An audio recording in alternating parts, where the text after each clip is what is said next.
Audio Jungle. Audio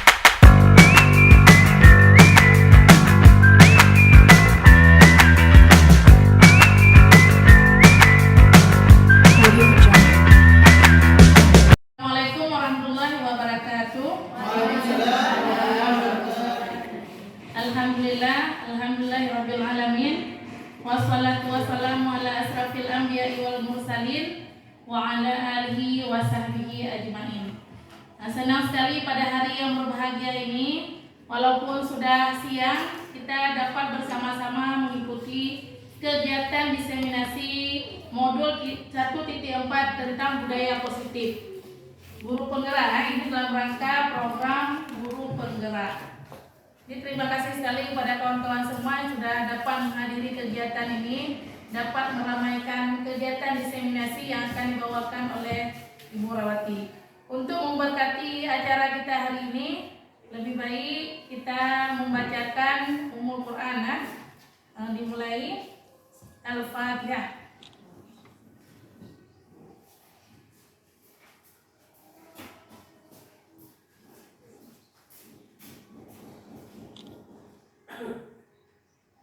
Baik, selesai. Untuk membuka acara kita hari ini, kita mohon kepada Ibu Kepala Sekolah untuk dapat membuka acara kita pada hari ini. Kepada Ibu Kepala Sekolah, disilakan.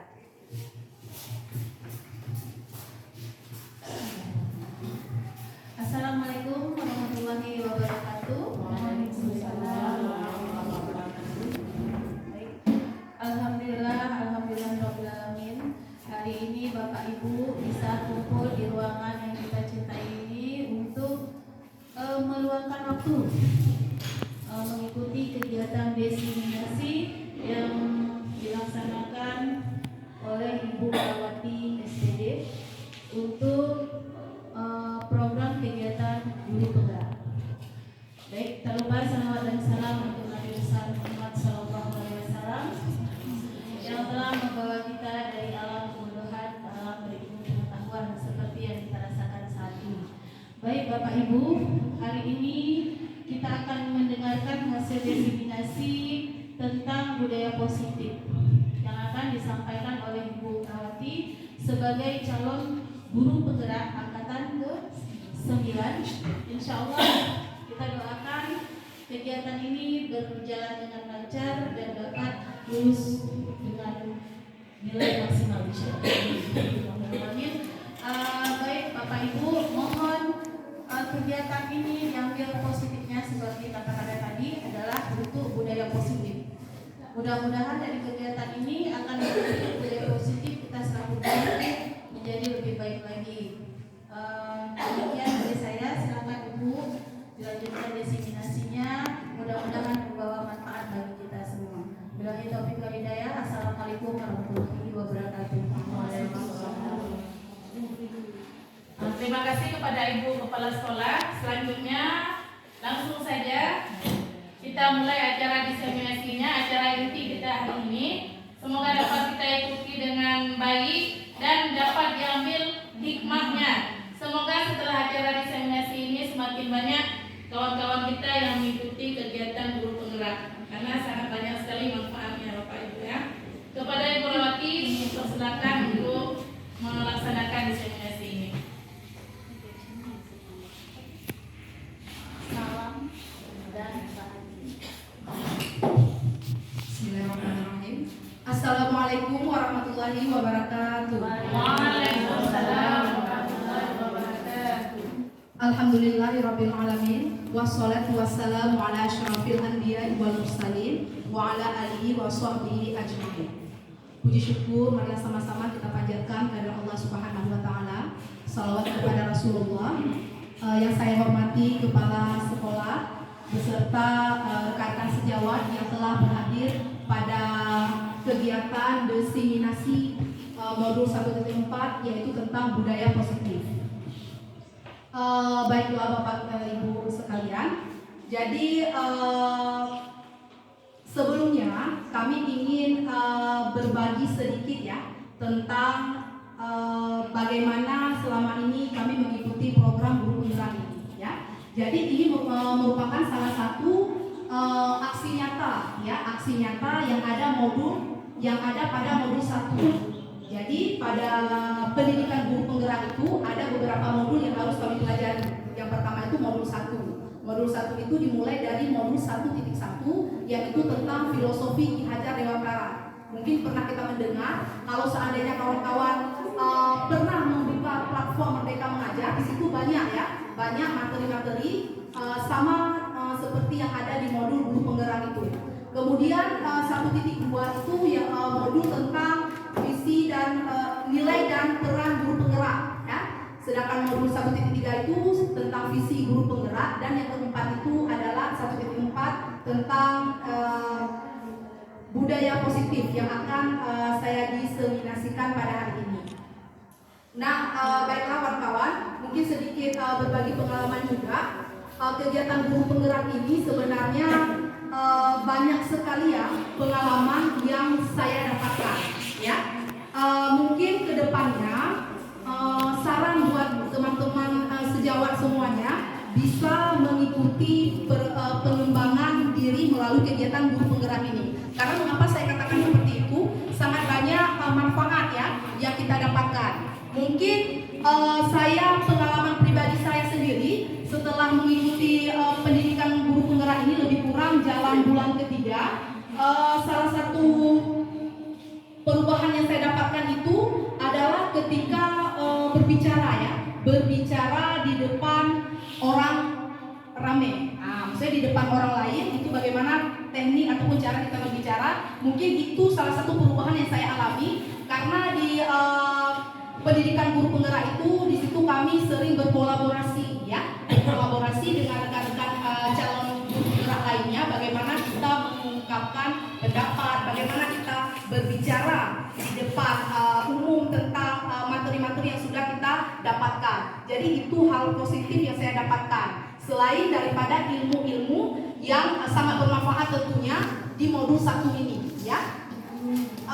Untuk selanjutnya, nah, di sini mungkin ada sedikit pemikiran Ki Hajar Dewantara, di mana dikatakan di sini, ini pemikiran Ki Hajar Dewantara ini kalau di pendidikan guru penggerak itu ada di modul 1.1 ya, filosofi Ki Hajar Dewantara. Nah, seperti yang kita ketahui bersama, pemikiran Ki Hajar Dewantara ini, beliau mengatakan bahwa anak didik kita itu memiliki kodrat alam yang selalu ingin merdeka sejak dari kandungannya. Ya, jadi intinya setiap anak itu memiliki kodrat, ya, kodrat yang sudah ada sejak dia dilahirkan. Jadi kodrat itu memang sudah ada pada diri anak. Jadi tugas kita apa? Jadi tugas kita itu adalah menuntun segala kodrat yang ada pada anak itu agar mereka apa? Tujuan akhirnya itu adalah untuk mencapai keselamatan dan kebahagiaan yang setinggi-tingginya. Ya, jadi itu harapan yang diinginkan oleh Ki Hajar Dewantara. Nah, jadi ada beberapa konsep inti dari budaya positif ini. Yang pertama itu adalah perubahan paradigma belajar. Yang kedua ada disiplin positif dan nilai-nilai kebajikan. Yang ketiga ada kebutuhan dasar manusia. Yang keempat posisi kontrol guru. Yang kelima keyakinan kelas. Dan yang keenam ada yang dikatakan dengan segitiga restitusi. Mungkin secara langsung nanti akan kami jelaskan secara singkat. Nah, kita kembali ke perubahan paradigma baru ya. Karena kebetulan kita di sini sudah menggunakan Merdeka Belajar ya. Jadi kurikulum Merdeka maksud saya. Jadi sedikit banyaknya kita sudah tahu ya. Kenapa kira-kira kurikulum itu berubah ya kan? Nah, jadi ini kira-kira paradigma perubahan dengan paradigma baru. Jadi pembelajaran dengan paradigma baru ini merupakan pembelajaran yang dirancang berdasarkan berdiferensiasi, ya, berdiferensiasi sehingga para peserta didik belajar sesuai kebutuhannya berdasarkan tahap perkembangan sesuai dengan teori sosiologi modern yang membentuk profil pelajar Pancasila. Nah, jadi sekarang siswa itu dituntut untuk belajar berdasarkan gaya belajarnya masing-masing. Makanya dikatakan di sini ada pembelajaran berdiferensiasi. Jadi siswa itu kita berikan treatment sesuai dengan gaya belajarnya masing-masing. Apa yang diharapkan hasil akhirnya? Untuk membentuk sebuah karakter, ya. Karakter yang bagaimana? Karakter yang sesuai dengan profil pelajar Pancasila. Pancasila. Seperti yang kita ketahui bersama, profil pelajar Pancasila itu ada 6 dimensi. Yang pertama itu ada beriman dan bertakwa kepada Tuhan Yang Maha Esa. Kemudian ada berkebinekaan global. Kemudian ada mandiri, kemudian bernalar kritis. Juga siswa dituntut untuk bisa bergotong royong. Bergotong royong itu bukan cuma sekedar bergotong royong dalam membersihkan perkarangan sekolah, ya. Jadi bergotong royong di sini itu adalah yang memiliki kemampuan untuk melakukan kegiatan bersama-sama dengan sukarela, ya. Jadi bukan cuma kegiatan bergotong royong membersihkan perkarangan saja. Kemudian juga ada kreatif, siswa dituntut kreatif. Kita yakin siswa kita ini kreatif, ya, kreatif yang bagaimana?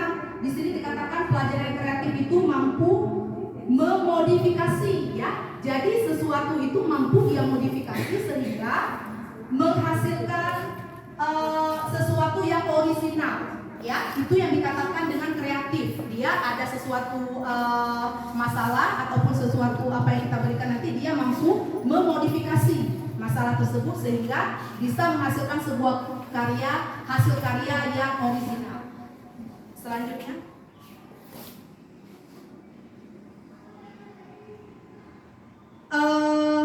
Selanjutnya di sini kita kembali ke budaya positif, ya. Pengertian budaya positif, di mana budaya positif itu adalah sesuatu pembiasaan yang bernilai positif, ya. Arti katanya itu, kata kunci yang bisa kita ambil di sini adalah di mana budaya positif itulah suatu pembiasaan yang sifatnya itu bernilai positif. Mungkin akhir-akhir ini kegiatan positif ini telah kita lakukan, ya. Mungkin ada sebagian di pagi hari siswa melakukan bersalam-salaman dulu sebelum masuk ke sekolah, ya kan, di pintu pagar. Kemudian apalagi pembiasaan positif lainnya seperti pembacaan Asmaul Husna, ya kan, yang sudah kita jadikan sebagai program unggulan di sekolah ini. Nah, jadi itu salah satu contoh daripada budaya positif. Jadi untuk menumbuhkan apa? Untuk dimana budaya positif ini muncul, ya, muncul dari dalam diri siswa tersebut, atau bisa kita katakan motivasi implisit, ya, yang ada di dalam diri siswa tersebut. Nah, jadi budaya positif ini tidak akan terbentuk tanpa adanya disiplin positif. Oke, baiklah. Selanjutnya ada yang dikatakan dengan teori kontrol, ya. Jadi barangkali selama ini kita menganggap bahwa seorang anak itu bisa kita kendalikan oleh kita sebagai guru, ya. Pada dasarnya kalau kita lihat teori kontrol di sini, menurut Dr. William Glasser, dia mengatakan bahwa manusia itu mampu mengendalikan diri. Jadi kontrol perilaku seseorang itu hanya dapat dikendalikan oleh orang itu sendiri, ya. Jadi posisi kontrol seseorang itu hanya mampu dikendalikan oleh dirinya sendiri, bukan orang lain. Kemudian di sini juga ada Stephen R. Covey menyatakan bahwa bila kita ingin membuat kemajuan perlahan sedikit-sedikit ubahlah sikap dan perilaku Anda. Jadi kita harus merubah dulu sikap kita apabila kita ingin maju. Ini kalau seandainya dalam keadaan sedikit-sedikit, ya.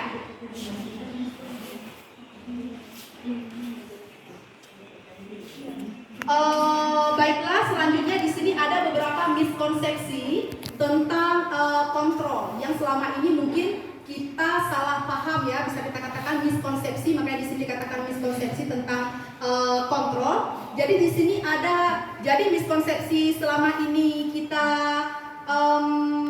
anggap itu adalah hanya sebuah ilusi, ya. Di sini yang pertama itu adalah ilusi guru mengontrol murid. Jadi kita beranggapan ketika seorang siswa itu kita kontrol, dia akan disiplin, misalnya, ya. Dia siswa tersebut akan disiplin dengan pantauan kita. Tanpa kita sadari, kita pernah nggak berpikir apabila kita tidak mengontrol siswa tersebut atau melakukan sesuatu, dia bisa nggak disiplin, dia bisa nggak siap tepat waktu, misalnya tugas atau apa. Nah, itu, ya, dikatakan guru itu ilusi bahwa guru itu bisa mengontrol murid, ya. Pada dasarnya kita tidak bisa mengontrol siswa tersebut. Kemudian yang kedua ada ilusi bahwa semua penguatan positif, efektif dan bermanfaat. Oke, yang kedua, ilusi bahwa semua penguatan positif efektif dan bermanfaat. Di sini dikatakan penguatan positif atau bujukan, ya, bujukan. Nah, nanti dibuat ya tugasnya besar ya. Jadi berupa bujukan. Nah, ini juga ada sisi negatifnya, atau bisa jadi murid tersebut menjadi ketergantungan, ya. Jadi dapat membuat dia lebih ketergantungan, ingin selalu diingatkan misalnya. Selanjutnya di sini ada ilusi bahwa kritik dan membuat orang merasa bersalah dengan menguatkan karakter. Jadi di sini ada kata-kata ilusi bahwa kritikan itu dapat membuat seseorang murid itu merasa dirinya itu bersalah, ya. Jadi itu juga ilusi selama ini yang kita terapkan. Yang terakhir itu ada yang dikatakan dengan ilusi bahwa orang dewasa itu memiliki hak, ya, hak untuk memaksa. Jadi kita juga berpikir selama ini kita sebagai guru ini posisinya orang yang telah dewasa. Jadi kita beranggapan bahwa kita inilah yang kuat, ya, yang kuat ataupun yang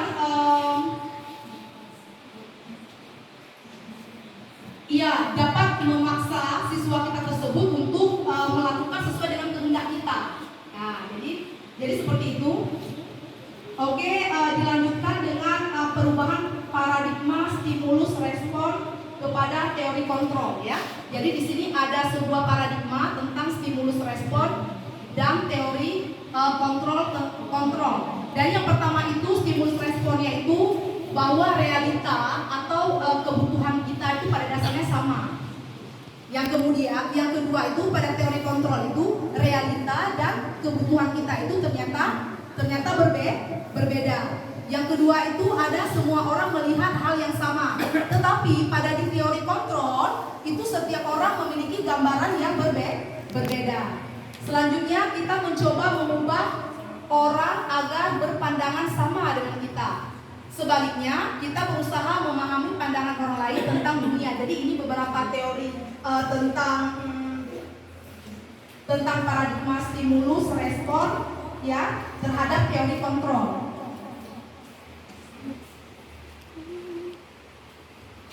Nah, di sini juga kita akan melihat kira-kira apa itu yang dikatakan dengan disiplin positif, ya. Jadi disiplin positif itu mengacu kepada bagaimana seseorang guru membimbing muridnya dalam menumbuhkan disiplin diri karena motivasi internal untuk mewujudkan murid yang merdeka. Nah, di sini juga dikatakan kembali di mana disiplin positif itu menumbuhkan sikap motivasi yang ada di dalam diri siswa tanpa kita harus memaksa siswa tersebut untuk melakukan hal yang positif itu. Jadi itu yang dikatakan dengan disiplin positif. Misalnya ada seorang siswa terlambat ke sekolah, datang tepat waktu, misalnya datang tepat waktu, ada motivasi-motivasi yang sudah tertanam dalam dirinya untuk datang lebih cepat. Nah, jadi itu ya. Oke, selanjutnya ada disiplin diri. Nah, disiplin diri di sini adalah dapat membuat seseorang menggali potensinya menuju kepada sebuah tujuan, sesuatu yang dihargai dan bermakna. Dengan kata lain, disiplin diri juga mempelajari bagaimana cara kita mengontrol diri dan bagaimana menguasai diri untuk memilih tindakan yang mengacu kepada nilai-nilai yang kita hargai.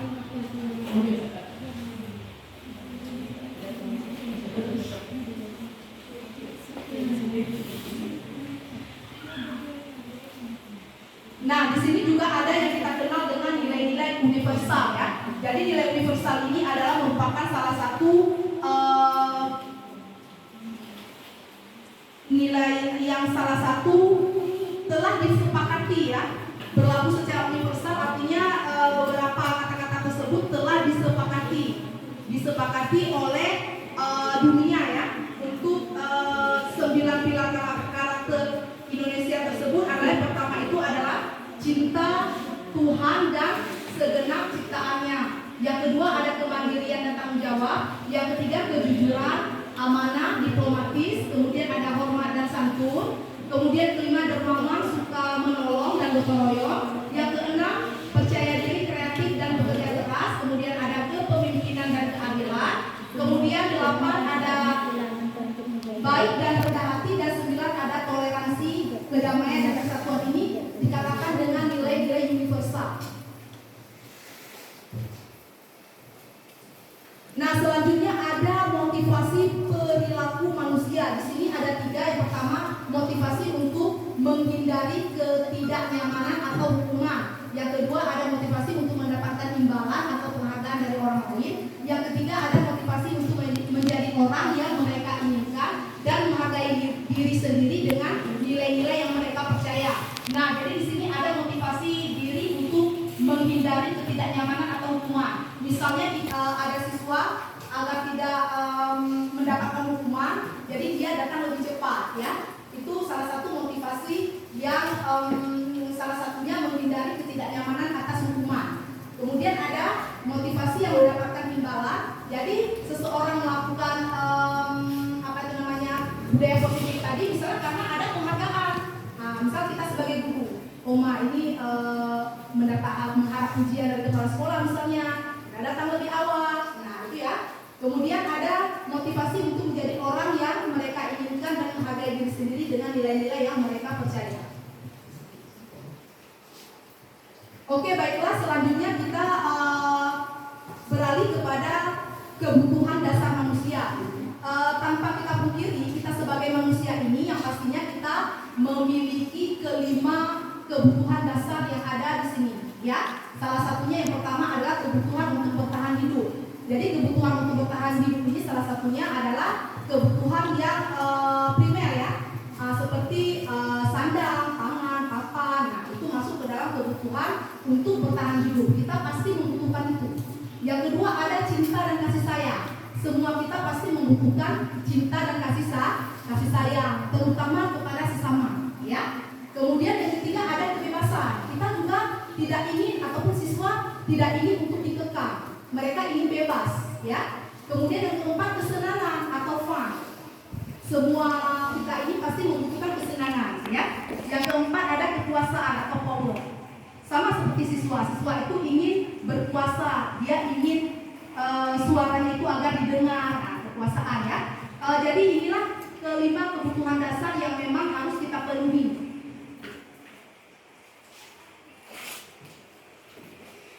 Nah, di sini ada beberapa posisi kontrol seorang guru. Yang pertama itu ada penghukum, yang kedua ada pembuat merasa bersalah, yang ketiga ada teman, yang keempat ada pemantau, dan yang kelima ada manajer. Jadi di antara kelima posisi kontrol guru ini yang paling baik itu ada pada posisi manajer, di mana guru di sini bersama dengan murid berbuat sesuatu untuk mempersilahkan murid mempertanggungjawabkan perilaku yang mendukung murid agar dapat menemukan solusi atas permasalahannya. Nah, jadi itu posisi seorang manajer. Yang kedua, mengacu pada restitusi yang dapat menjadikan murid sebagai manajer agar dirinya sendiri sehingga tercipta identitas positif atau berhasil pada diri murid. Jadi di sini intinya ada kolaborasi antara guru dengan siswa dalam memecahkan suatu masalah sehingga tercipta identitas atau budaya positif tadi.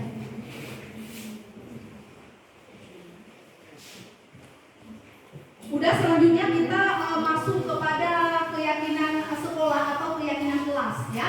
Mungkin barangkali kita yang ada di sini sudah pernah membuat keyakinan kelas atau kesepakatan kelas sebelum pembelajaran kita mulai, atau ada yang posisinya sebagai wali kelas itu pernah membuat keyakinan kelas bersama anggota kelasnya.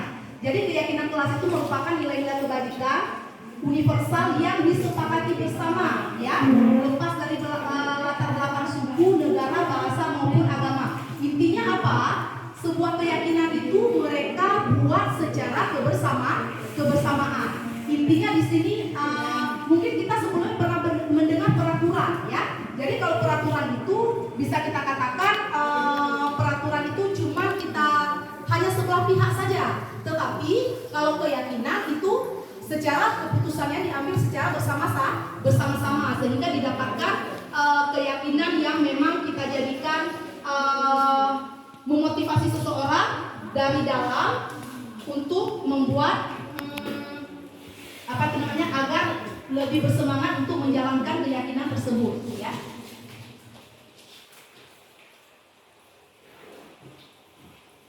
Oke, baiklah, di sini ada beberapa peran guru. Jadi peran guru dalam mewujudkan terbentuknya keyakinan sekolah atau kelas dengan adanya kesepakatan antara guru dan murid ya. Kemudian di sini juga keyakinan sekolah atau kelas berupa pernyataan universal yang mudah diingat ya, mudah diingat, dipahami dan harus dijalankan oleh seluruh warga sekolah dalam lingkungan sekolah tersebut atau lingkungan kelas. Ya, jadi berupa kalimat yang universal, kemudian memiliki kata-kata yang mudah diingat dan dipahami, kemudian juga mudah untuk dijalankan oleh seluruh warga sekolah atau warga kelas.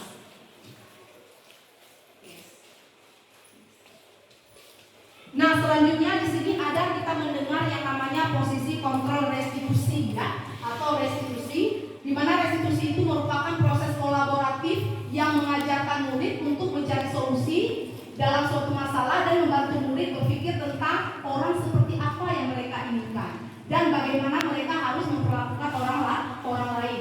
Nah, jadi restitusi itu seperti yang saya katakan tadi, sebuah kolaborasi antara guru dan murid untuk mencari solusi terhadap suatu permasalahan yang akan diselesaikan.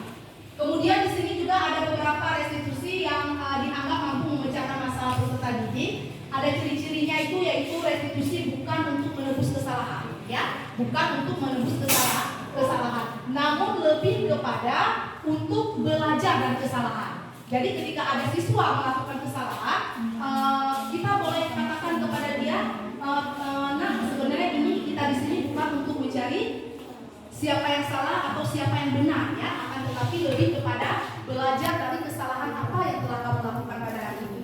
Kemudian ada yang kedua, restitusi itu untuk memperbaiki sebuah hubungan, ya. Misalnya ada terjadi kasus di kelas, ya. Jadi dengan melalui restitusi ini dia bisa memperbaiki hubungan entah itu sama gurunya atau dengan sesama anggota kelompok belajarnya di kelas. Kemudian ada restitusi adalah tawaran atau bukan paksaan.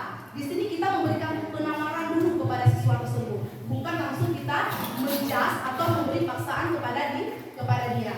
Kemudian restitusi menuntut untuk melihat ke dalam diri. Selanjutnya restitusi mencari kebutuhan dasar yang mendasari tindakan. Selanjutnya restitusi diri adalah cara yang paling baik. Kemudian restitusi fokus kepada karakter bukan tindakan. Dan yang kedelapan, restitusi fokus kepada solusi. Kita mencari sebuah solusi di sini, bukan mencari siapa salah siapa yang benar. Kemudian yang terakhir, restitusi mengembalikan murid yang berbuat salah kepada kelompoknya. Nah, di sini ada beberapa segitiga restitusi dalam penyelesaian masalah, di mana di sini guru berperan sebagai manajer, seperti dikatakan tadi. Manajer menggunakan pendekatan segitiga restitusi dalam penyelesaian suatu masalah. Nah, jadi di sini ada semacam tindakan ya, tindakan yaitu namanya segitiga restitusi, ya. Di mana yang tujuannya itu yaitu untuk menghasilkan murid yang mandiri dan bertanggung jawab, ya. Jadi siswa yang kita hasil akhirnya itu siswa tersebut lebih kepada mandiri dan bertanggung jawab terhadap kasus yang dia buat tersebut. Nah, ini adalah contoh ya, ini adalah segitiga restitusinya dalam penyelesaian masalah. Yang pertama sekali itu adalah menstabilkan identitas, ya. Jadi kita harus menstabilkan dulu identitas peserta didik. Jadi jangan begitu dia berbuat salah, kenapa kamu lakukan seperti ini? Kan sudah dikatakan kemarin. Nah, jadi kita coba lebih stabil dulu. Kita tanyakan dulu, kenapa nak kamu lakukan ini? Nah, jadi kita stabilkan dulu kondisinya. Kemudian di sini kan adakah cara yang lebih efektif untuk mendapatkan apa yang kamu butuhkan. Jadi terkadang siswa kita ini ada kebutuhan dasar yang tidak terpenuhi, ya, sehingga mungkin dia melakukan hal-hal yang tidak biasa dia lakukan, ya, sehingga bisa jadi mengganggu kawan. Nah, jadi ini cara penyelesaian kasusnya melalui segitiga restitusi. Yang pertama itu menstabilkan identitas. Kita sebagai guru melakukan penstabilan identitas. Yang kedua ada kita validasi dulu tindakan yang salah. Kenapa dia berbuat itu? Ya, jadi kira-kira tindakan yang salah tadi kita validasi. Dan yang terakhir itu adalah kita menanyakan keyakinan. Apakah kamu masih meyakini kesepakatan kepada keyakinan kelas ya yang telah disepakati bersama gurunya. Nah, jadi seperti itu.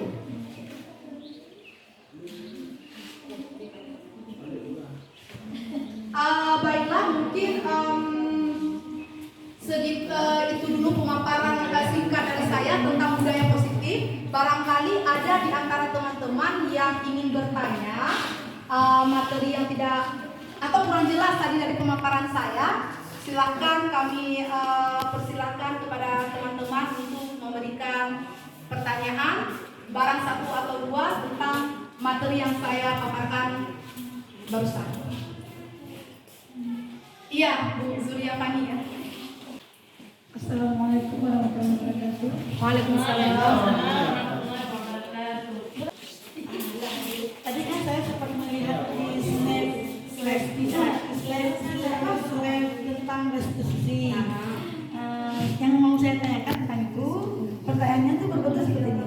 Jika pertengkaran terjadi di luar kelas dan kondisinya ketika guru datang ke sana sudah menjadi bahan tontonan. Kemudian sedangkan kedua murid yang bertengkar tidak mau diajak ke ruangan tertutup untuk proses restitusi. Bolehkah secara terbuka melakukan restitusi di hadapan teman-teman lainnya? Mohon penjelasannya. Lain kita tampung saja dulu ya pertanyaannya. Silakan Pak Nurhalis. Nggak usah pakai ini ya. Saya melihat jika menyelesaikan masalah itu kira-kira metode apa yang digunakan sehingga di situ ada yang namanya menstabilkan identitas permasalahan. Saya kira ini merupakan salah satu negosiasi terhadap kesalahan. Saya rasa metode ini akan berpengaruh kepada siswa berpeluang bisa dapat kesalahan karena di sini ada namanya negosiasi. Sekian itu. Terima kasih. Ya, terima kasih atas pertanyaannya. Mungkin terlebih dahulu saya akan menjawab dari pertanyaan Bu Zulia Fani, yaitu tentang kasus ya. Kalau seandainya ada terjadi pertengkaran di luar kelas, kemudian sudah terjadi tontonan lah. Jadi kira-kira bagaimana cara apakah Boleh di luar itu tindakan ya? tindakannya mungkin nggak mau ke dalamnya tuh. Oke. Boleh. Baiklah, kalau yang saya pahami lebih baik itu proses restitusi itu kita lakukan di dalam ruangan tertutup ya. Kita panggil dulu siswanya. Memang alangkah lebih bagusnya proses restitusi itu kita jalani di ruang yang tertutup. Agar kenapa? Agar kalau sudah menjadi tontonan nanti kan kita khawatirkan bisa jadi siswa tersebut merasa malu jadi tontonan atau bagaimana. Jadi menurut saya lebih baiknya itu kita laksanakan proses restitusi ini di dalam ruangan yang tertutup atau kita panggil saja siswanya. Oh, kalau memang dia nggak mau hari ini, nanti kita panggilkan besoknya. Jadi seperti itu. Kemudian Pak Nurhalis tadi bertanya sedikit Pak Nurhalis, saya akan menjawab dari pertanyaan Pak Nurhalis, yaitu metode apa ya yang digunakan sehingga ada validasi tindakan kelas ya. Jadi validasi tindakan kelas di sini validasi tindakan salah, validasi tindakan yang salah. Jadi di sini lebih kepada membuat rasa Mungkin ini menambahkan karena kami sama-sama sebagai guru penggerak melakukan sejawat. Jadi begini, di sini tadi Pak Khalis menanyakan metode apa yang digunakan sehingga ada validasi tindakan salah, sehingga seolah-olah nanti siswa akan menganggap bahwa boleh melakukan kesalahan. Validasi itu bukan berarti harus melakukan kesalahan. Jadi di sini kan ada segitiga restitusi, disebut segitiga karena yang pertama kita lakukan itu menstabilkan identitas dulu. Menstabilkan identitas itu yang artinya begini. Kalau dulu jadi begini, kita misalnya dapat, Bu, ada yang loncat pagar, kan kita panggil. Kenapa kamu loncat pagar? Nah, kan seperti itu kita. Saya begitu bertemu dengan anak, langsung dor. Tanya langsung, kenapa kamu loncat pagar? Kalau di segitiga restitusi itu bukan seperti itu. Yang pertama sekali, kita tidak menanyakan dia loncat pagar kenapa. tapi kita katakan stabilkan dulu dia, emosinya kita stabilkan dulu, kemudian baru. Jadi gimana nih tadi loncat pagar, menurut anak benar nggak loncat pagar tersebut? Nah, itu validasi tindakan salah itu membuat dia mengaku bahwa yang dia lakukan itu salah. Jadi validasi tindakan salah. Karena kan kalau seperti saya bilang tadi, begitu ketemu dengan anak tadi udah loncat pagar ya, itu kan bukan menanyakan tapi menuduh. Kan kita biasanya kalau langsung menuduh, kamu contek ya, kamu ini ya, kamu itu ya, itu menuduh. Tapi kalau di sini nanti kita bagaimana cara dia sendiri yang mengaku salah. Setelah dia mengaku salah, itu namanya validasi tindakan salah. Kalau sudah mengaku dia bersalah, baru menanyakan keyakinan. Peraturan keyakinan mana yang sudah dia langgar? Kalau orang belum melakukan, seperti polisi juga, kalau belum ada pengakuan bersalah kan tidak ada tindakan selanjutnya. Jadi anak-anak itu harus valid dulu salahnya di mana, baru ada menanyakan keyakinan mana yang sudah dia langgar. Setelah itu baru dilanjutkan. Ya, terima kasih Bu Mutia atas tambahannya. Bagaimana Pak Haris? Sangat jelas sekali ya. Jadi bukan berarti kita menego di sini ya. Lebih kepada siswa tersebut bertanggung jawab atau dia mengakui bahwa dia itu telah berbuat kesalahan. Jadi melalui segitiga restitusi. Jadi seperti itu. Lain bagaimana kawan-kawan? Ada yang ingin ditanyakan? Atau ada yang mau menambah? Tidak? Iya, silakan Bu Ani. Assalamualaikum warahmatullahi wabarakatuh. Waalaikumsalam warahmatullahi wabarakatuh. Saya ada sedikit pertanyaan tentang ini. Tadi di motivasi diri, ada motivasi diri itu menghindari diri untuk mendapatkan hukuman. Iya. Kemudian ada juga kata-kata guru itu hanya berilusi mengontrol siswa, kan? Jadi ciri pertama kita kontrol siswa menurut kita nih, kalau dia telat ada hukuman, berarti dia akan takut dengan hukuman, bukan takut dengan kita, kan? Jadi kita hanya berilusi, oh saya bisa kontrol dia, padahal dia sendiri yang mengontrol diri dia sendiri. Nah, yang ini saya tanyakan, ini kan ada motivasi diri menghindari diri untuk mendapatkan hukuman. Nah, bagaimana hubungannya motivasi diri ini dengan ilusi guru? Apakah ini boleh terjadi? Boleh terjadi dia itu ke sekolah, misalnya dia sekolah jam 7 itu bukan keinginannya, tapi kalau telat saya nanti dapat hukuman. Berarti dia kan agak terpaksa, bukan kesadaran diri. Jadi bagaimana hubungannya motivasi diri itu dengan ilusi guru tadi? Terima kasih.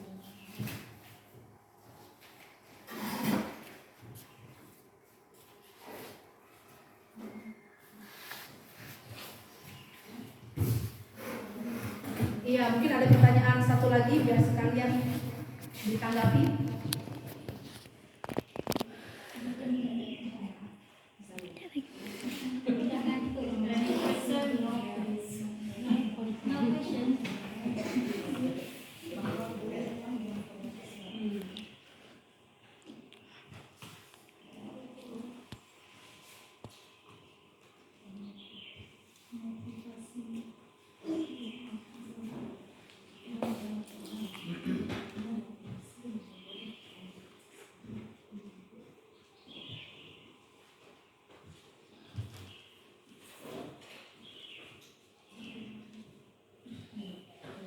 Oh gitu ya.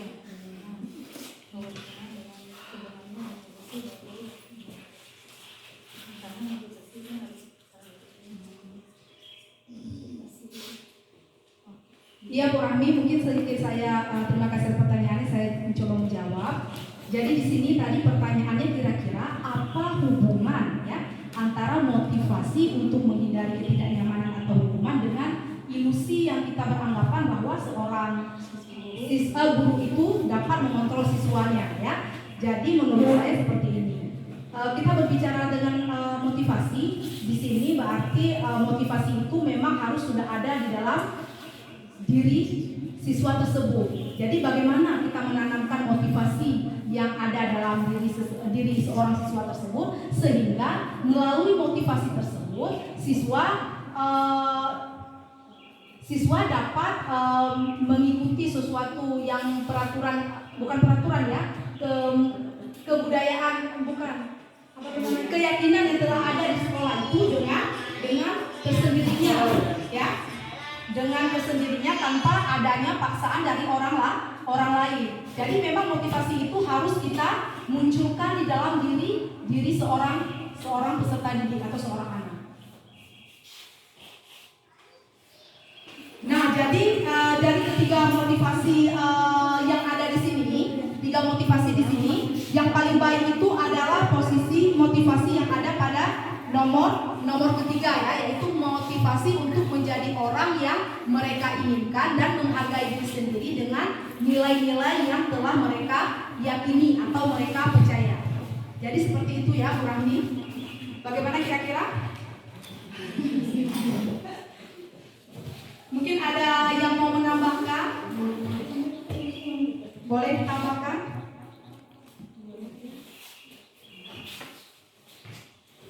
Baik, menambahkan sedikit saja. Sebenarnya yang sudah dikatakan Ibu Rawati tadi sudah benar, sudah sangat bagus. Memang diantara motivasi itu ada tiga. Yang pertama motivasi menghindari ketidaknyamanan ataupun hukuman. Yang kedua itu motivasi berdasarkan imbalan. Yang ketiga itu motivasi yang berasal dari diri sendiri. Sebenarnya dari ketiga motivasi yang ada ini, yang diharapkan itu nomor 3. Jadi motivasi yang memang benar berasal dari kita sendiri.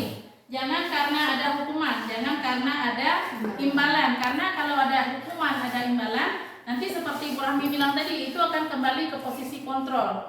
Berarti kita masih dikontrol oleh hukuman, dikontrol oleh penghargaan. Berarti kita masih dalam kontrol orang lain. Tapi bagaimana kita sendiri itu harus memotivasi diri, berasal dari diri sendiri. Jadi apapun yang dilakukan itu berasal dari diri. Begitu juga anak-anak. Cuman karena seperti yang kita ketahui, anak-anak kita terkadang kalau belum memiliki motivasi dari diri sendiri, maka harus ada motivasi dari luar.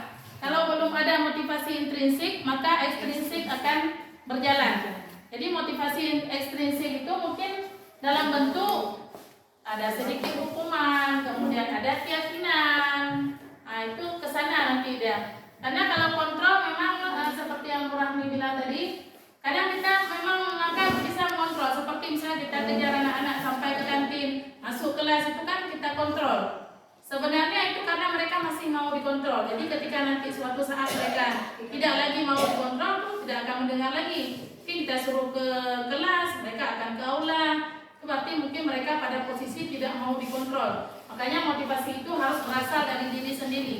Kalau berasal dari imbalan, ketika imbalan hilang, maka hilanglah motivasinya. Ketika hukuman tidak ada, maka hilanglah juga motivasinya. Alangkah baiknya motivasi itu memang dari nomor 3 seperti yang sudah Ibu Rawati jelaskan tadi. Demikian dari saya kembalikan ke Ibu Rawati. Ya, sangat jelas sekali apa yang dipaparkan oleh Bu Mutia tadi tentang bagaimana hubungan motivasi itu dengan ilusi yang selama ini kita yakini bahwa ternyata kita sudah mampu mengontrol siswa kita, ya, yang pada dasarnya siswa tersebut hanya dia sendiri yang mampu mengontrol diri dia sendiri, bukan orang lain. Maka dari itu kita harus menumbuhkan motivasi dari dalam diri siswa tersebut untuk menghindari beberapa, yaitu hukuman misalnya, kemudian juga motivasi karena adanya imbalan atau penghargaan, ya. Mungkin kalau memang tidak ada pertanyaan lagi untuk hari ini,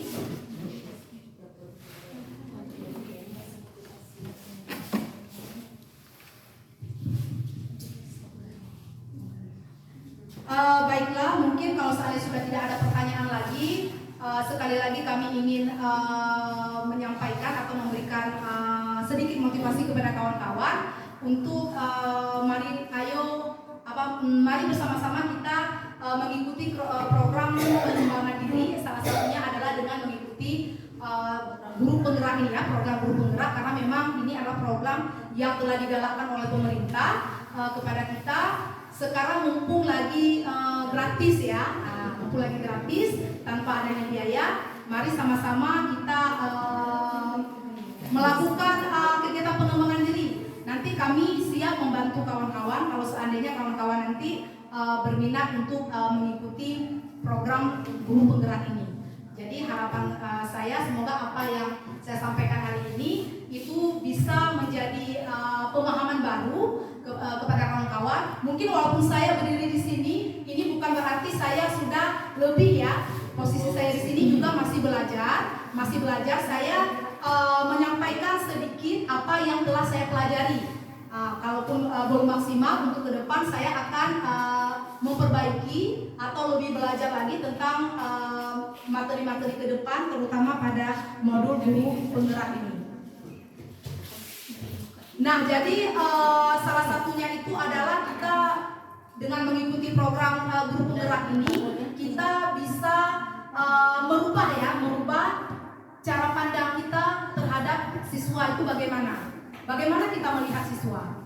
Nah, jadi itu seperti yang dikatakan tadi, kita membuat pembelajaran berdiferensiasi, ya kan? Kita kategorikan siswa tersebut berdasarkan gaya belajarnya masing-masing. Mungkin siswa tersebut ada yang bertipe audio, visual, kinestetik. Jadi nanti terkadang kita marah ketika ada siswa bu selalu bertanya atau apa, itu menjadi kewalahan memang kita, ya kan? Ternyata siswa tersebut lebih kepada kinestetik, ya kan, aktif di kelas. Nah, jadi seperti itu. Kemudian juga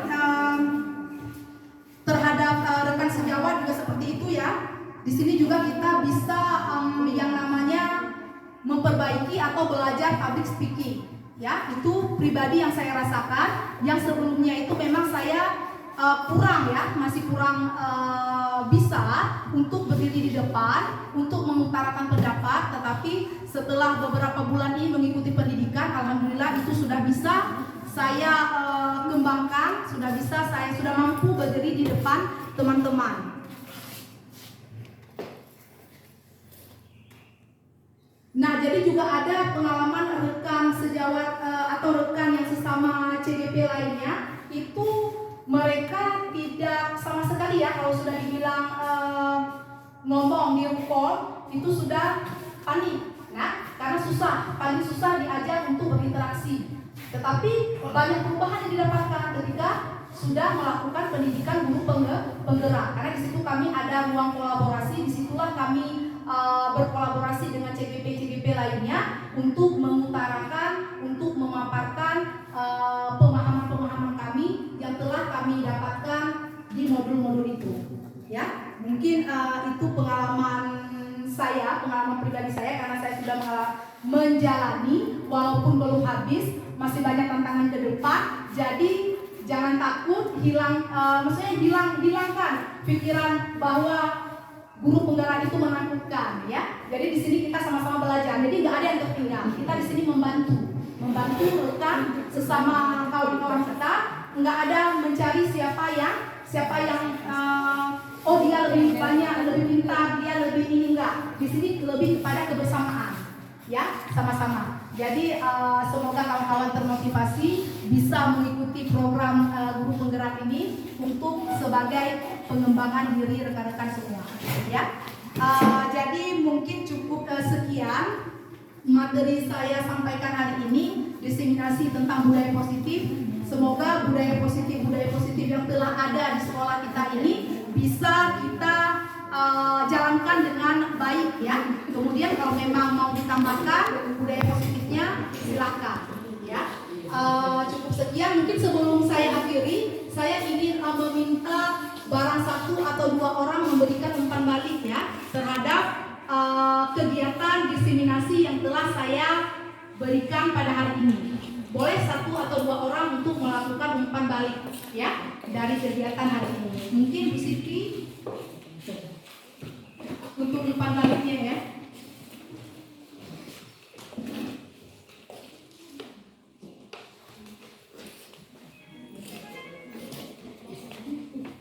Assalamualaikum warahmatullahi wabarakatuh. Waalaikumsalam. Terima kasih Bu Rawati. Dengan melihat diseminasi hari ini budaya positif, saya tersadarkan bahwa anak-anak kita itu memiliki karakter yang berbeda. Mereka itu memiliki karakter yang unik. sehingga pembelajaran yang dilakukan itu harus unik pula. Pembelajarannya itu seperti tadi dikatakan bahwa ada anak-anak yang visual, yang audio, ada yang kinestetik. Jadi pembelajaran itu harus kita rancang, kita harus semua pembelajaran itu harus kita rangkul semua dan kita buat semua audio atau semua visual. Tapi buatlah pembelajaran yang sesuai dengan kebutuhan.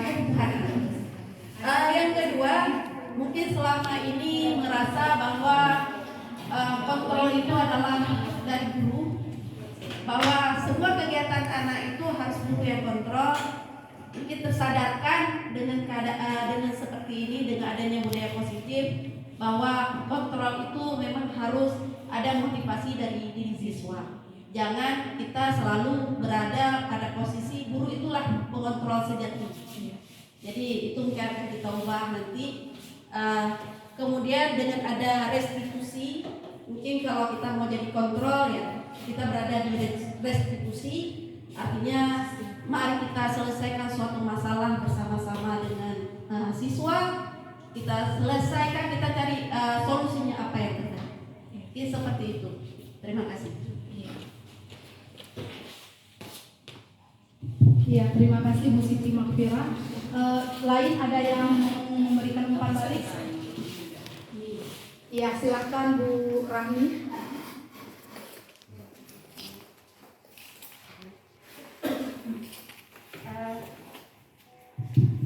Assalamualaikum warahmatullahi wabarakatuh. Waalaikumsalam warahmatullahi wabarakatuh.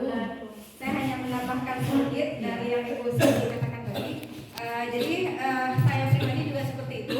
Setelah mendengar modul dari berpikir positif, budaya positif, kita menyadari bahwa kita ini hanya berfungsi memberikan motivasi kepada peserta didik kita agar menimbulkan motivasi sendiri yang akan sadar jika misalnya dia terlambat ke sekolah, misalnya itu kerugiannya ada di dirinya, bukan gara-gara ada hukuman ataupun ada imbalan yang didapatkan dari guru.